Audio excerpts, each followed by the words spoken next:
So Danny Flexen here for Seconds Out. Delighted to be joined by British Cruiserweight contender Jack Massey and his trainer, of course, Robert Rimmer. How you guys doing? All good, mate. Good, mate. Good. Glad to hear it. Jack, I believe you've got a big fight coming up in May. Just tell us a little bit about that, if you don't mind. Yeah, so we're looking to be out in May, end of May time, looking for a title, a major title. So we'll see what my manager and promoters got prepared, and go from there. I believe that'll be on a Queensbury promotion show. We last saw you out, middle of last year on the Dubois Joyce undercard. Yeah. What did you make of your performance on there? Yeah, it was a good tough fight, good opponent, and it was good to get out. With obviously everything going on, not many people got out that year, so it was good to get out and get a fight under my belt ready, coming into this year. Rob, what was your reflection on it? What did you make of the performance? I think, he clearly won. I think people maybe expected more of a shootout given the reputation of the opponent, but that's what he's paid to do, win well. Yeah, that was it. I think, every fighter, the key is to be active. There's been a bit of a pause with Jack, stop, start. But we know what's on the table going forward. We struggled to get an opponent for that actual date, and it was Mohammed Ali Bayat who eventually took the fight. He's a fighter that stays fit, well travelled, well schooled.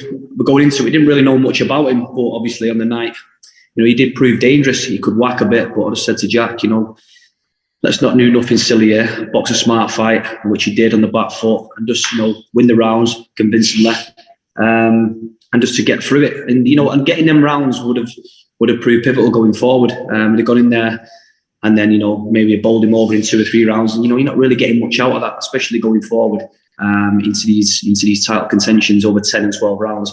You need them rounds under your belt. So yeah, I thought it was a pretty good performance, and he boxed to instruction. And a lot of people remember, Jack, your performance for the British title against Richard Riakporhe back at the end of 2019. Feels like a lot longer ago, probably because of the pandemic and everything. Yeah, it does. A messy fight, looked very, very close. One judge didn't see it particularly close, and we can talk about that in a minute. But how many times have you guys watched that fight back? To be honest, I've only watched it back probably once or twice. Once or twice, but it is what it is. Obviously the feedback from a lot of people, sort of tells the story. And it was a close fight. It was a messy fight. He just wanted to hold on in the later rounds, and people said I won the fight. But it was good to get in there and fight for a British title on a big show, on a Sky TV show, and at York also. It's great experience and good to get the 12 rounds in. What about you, Rob? What's your reflection, particularly on the decision? I've watched the fight back a couple of times. But you know what? The bell went. It was one of them fights that it was in York. All the atmosphere is so intense. It's very easy to become wrapped in a fight with such intensity. But when the bell went, obviously I had someone ringside who was judging and stuff like that. Watching Sky Sports. But there was Johnny Nelson, Chris Billam-Smith. Everybody, was of the same opinion that Jack was up. Adam Smith. So obviously I thought, we've done enough here. But, during the fight as well, the referee must have said, God knows how many times, this is your 3rd and final warning, 4th and final warning. If the referee would have done his job correctly, that would have meant that he would have had a point took off. Again, then when Jack, if you watch the fight back, he was pushed down. It wasn't a knockdown. He classed that as a knockdown. All these little decisions, are costly for us because that would have won us the fight. But overall, like I said, everybody kind of, without us saying anything, echoed the same opinion. But you can't cry over spilled milk. It is what it is. We've got to take the positives from it. He's done the 12 rounds. Riakporhe was a solid opponent. And again, we just move on and we go from strength to strength. So if anything, it's been a plus point and a positive more than a negative. Headlined a big show, so that's a good point. What did it do for you mentally as well? Because obviously you do 12 rounds, you do it in the gym against different opposition, but this is against a top-class domestic fighter, went to 12 rounds pretty comfortably as it turned out. Does that give you a bit of a boost going forward? Yeah, definitely. It's given me massive confidence rather than the other way and put me down. It's given me massive confidence. Took a lot of big shots. Won with me a little bit at times and come through it and stuck out the 12 rounds and put it on him myself. So, yeah, definitely massive. And you talk about having a big title fight in May, and we'll talk about that in a minute. But who are your kind of main targets now? Do you still want to win that British title? I know it's in a bit of a limbo at the moment with Dion Junior's injury. Is that still a target? Yeah, see what's going on with that. Definitely want the British, but at the minute, any title, whoever's got a title, we're going for them. So whoever's got these titles, it doesn't matter who they are. We want them titles now. So yeah, either British or the Commonwealth or the European or whatever, we want them. And the holders of those at the moment, Commonwealth is obviously Chris Billam-Smith, who's mandatory for the British. You've got Tommy McCarthy at the moment with the European.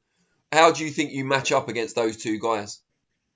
Oh, all day. I've been in with Billam-Smith, I know it was years ago, beat him in the ABA final. So, it's a bit of a good match for him. But I see myself beating him easily. And same with McCarthy, presumably. Yeah, definitely. The guy that gets Reactpor certainly favours you there. Yeah, absolutely. What route would you like to see him take, Rob? Obviously, there's plenty of options out there. Where would you like to see him go? Do you know what? I've had this discussion a few times, but I just think, domestically taking that route, a lot of people now, you see fighters dismissing the British title. But again, I think it's critical for any fighter domestically moving on. You can kind of, I say don't run before you can walk, because gaining that experience at British level, at domestic level, then moving on. And I said to Jack, I'd like him to go that British route, get another crack at the British title, get that under his belt, and then progress as and when European and so on. Again, you've seen fighters like Josh Kelly, and no superior amateur, great talent, but took a jump and a little bit too soon. That there is just proof in the pudding. But I mean, for Jack, we've again saying, we've had the discussions with management and obviously his promoter. I think at the moment, the way the cruiserweight division is, and it's bouncing. But in terms of options, they're out of our hands. Like you said, Billam-Smith is mandatory for the British. We know that he's been 2 fights cancelled with Juma. It's now on the Boxing Board website that it's vacant. So we will be pushing for that also, because I know he said in his last interview that he wants to push on and maybe target McCarthy for the European. I think McCarthy's defending his European soon. Yeah. And, I'm sure if he wins and defends that, he's going to want to move on and try and go for a world title shot. So, you don't blame him. Everybody's got their own path. And we've got ours. So, again, I'd like to target and go for the British. The British is out of the question. Maybe something like an IBF or a WBO European, something of that level. And again, just take each step as it comes. What sort of title and also what sort of level of opposition do you expect for the next outing in May? Because it's not going to be one of those just yet, because there's a few things that need sorting out first. And also they're fighting mainly on maximum shows. You're going to be on a Queensbury show. What do you see that being in May?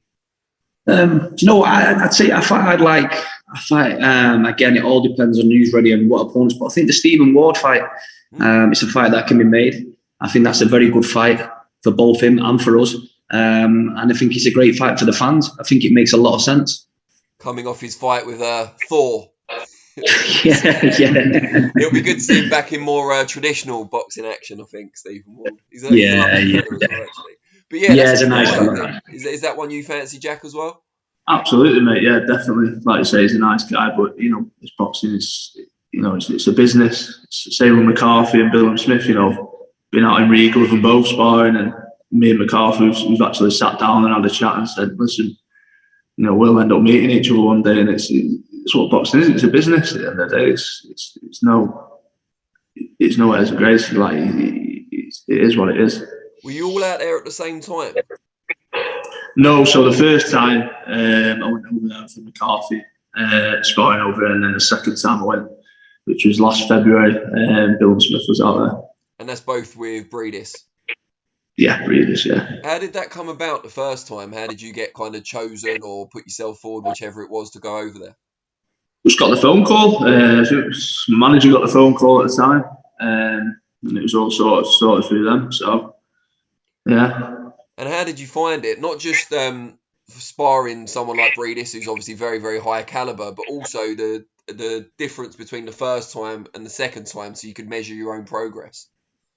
Yeah, it was good. Yeah, it was good to see how they train, at what level they train at as well. You know, obviously world class training, so it was good to see that. But yeah, massively big progression. I can't remember what the difference was. Probably nearly 2 years from the first time to the second time. When I can't remember off the top of my head, but yeah, massive progression. And obviously it was good to get asked back again, which means a lot as well. I know it's hard to say, but how close do you feel you are to that sort of level based on what you've done in sparring and training alongside him as well? Well, it's, you know, I don't tell lies and I don't try and beat myself up, but I know sparring, but I felt like, you know, held my own in the ring with him and give him as good as he gave me. So.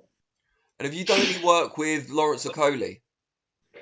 I haven't, no, never sparred Lawrence, no. Because I was going to ask you to compare them, because that's a fight that looks likely to be on the agenda at some point in the near future. But yeah, never sparred him actually. Yeah, I haven't worked with him. Yeah, I sparred Glacki, who he fought last, but you know it was a bit of a weird fight. He didn't see him in it, to be honest, Glacki, but yeah, he did. He boxed really well, Lawrence. Boxed really well, and he used his attributes. I think after what we've seen from Glavotsky and then later on from Povetkin, it seems like maybe COVID takes a lot out of you over the longer term. Maybe it's just coincidence, but that seems to be a possibility. Yeah, possible, yeah. So wash your hands, everyone, watching this. Don't go crazy.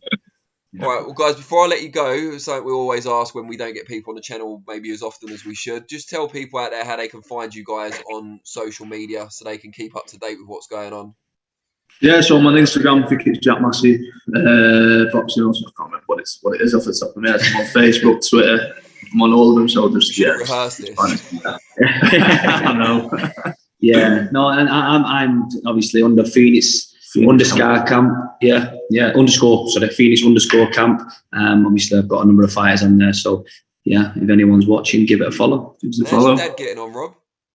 Do you know what? He's great, mate. He's up in Blackpool. He's continuing to train Brian Rose. I know that they've got a nice, tasty fight that's going to be announced at any time this week. That's a tantalising teaser there. Yeah, I'd like to tell you, but you know what? I'll get in trouble. But I can tell you now, it's on a monster card.